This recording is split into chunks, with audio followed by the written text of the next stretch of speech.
Hello ladies and gentlemen, my name is RemovableSanity and today I am reviewing Gravity Chase on the Series X. This has been developed and published by RePixel8. So what is Gravity Chase?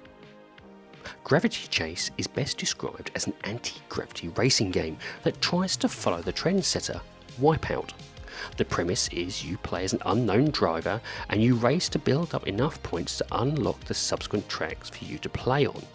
The game boasts a 360-degree track racing, 10 unique ships with customizable colours, 16 unique tracks, 1 to 4 player split screen action. Also, there's 3 different modes: arcade, combat and eliminator, and an in-game currency that can be used to customise and upgrade your ships. And now on to the gameplay. The gameplay starts at a bare bones racing screen with 3 tracks unlocked for you to choose from. Once chosen, you then get to choose which mode and difficulty level before finally choosing a vehicle from the 10 different anti-grav crafts, split across 3 different speed classes. Now you can upgrade each of these vehicle stats, i.e. handling, speed or top speed, and this can be done numerous times till it hits its limit. The best way of doing this is by winning races and using said winnings, points stroke cash, to unlock or upgrade. The points themselves are then accumulated with multiple unlockable tracks hidden under their lock and key. Hitting point milestones and unlocking a varying number of tubular tracks is what Gravity Chase is all about.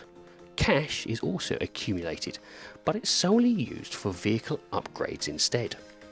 The majority of the racing is about flying over speed pads, dodging those which slow you down and picking up additional boost pickups. It's a simple premise, but for the most part, Gravity Chase is just that, simple. Arcade mode is your standard get to the end before everyone else. However, this is somewhat hindered by the game's design.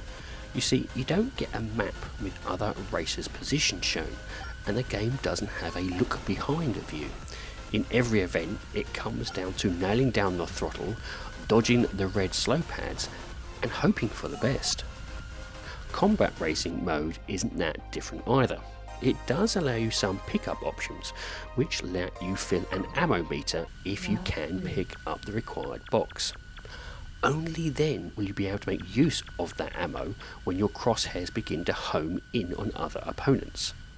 A simple firing off at them will either see your opponent slowed or taken out, and because of its lock-on feature, there really isn't any skill at targeting.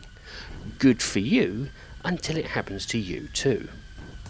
One of the issues I had with this is that you never realise you are taking damage, aside from an increase in your damage meter, which you barely look at, and additional cries of critical damage being splashed across your screen. And because of this, you are often left bemused at why you exploded. Luckily, you are often quickly regenerated and back into the action with little to no afterthought.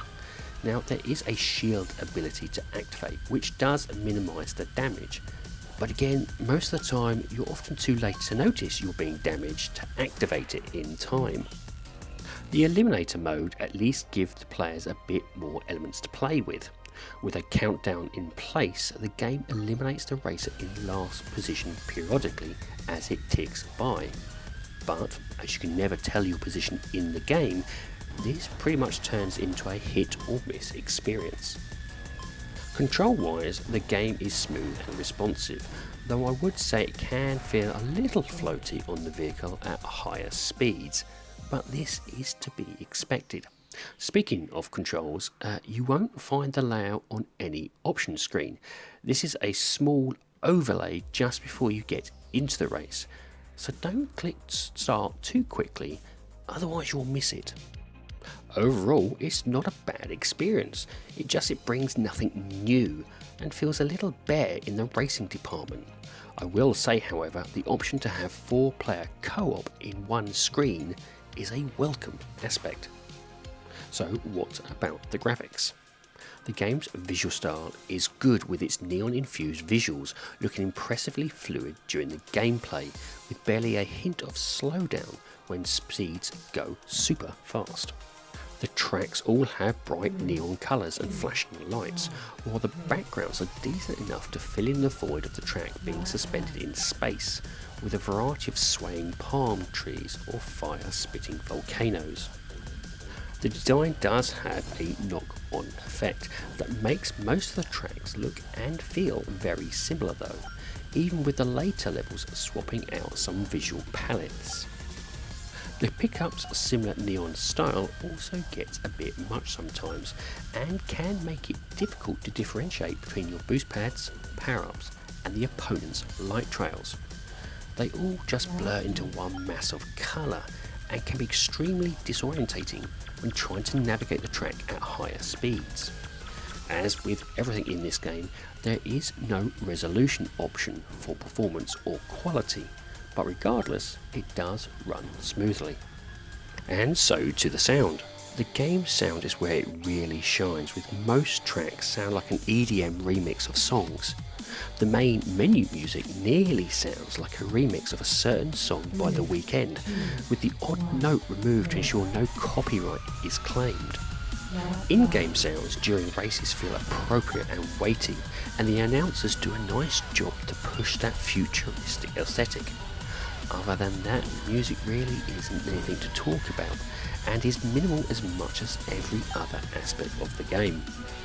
And this leads me onto the rating of the game. Now I rate games in order of avoid, on sale, great purchase and must own.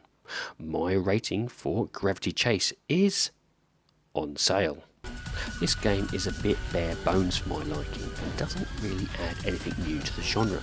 It's a simple anti-gravity racer that does just that and not much more. The game is currently priced on Xbox at £9.99 or approximately $12, and depending on your skill and patience would give you about 5+ hours worth of gameplay.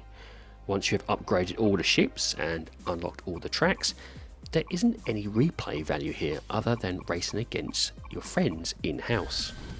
It's a solid game that does exactly what it says on the tin. An online multiplayer option though would open up some longevity, and I hope the developers add this in the future.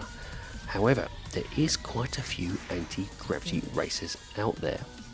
Does this do enough to stand out from the crowd? For me at least, no, but it is still fun regardless. Well, ladies and gentlemen, that's it. I do hope you like this review, and if you do, please like, share and subscribe if you so wish. And if you would like to put some notes or even just a comment in the comment section, I do like reading them. Anyway, have a great time gaming, and I'll see you all again soon.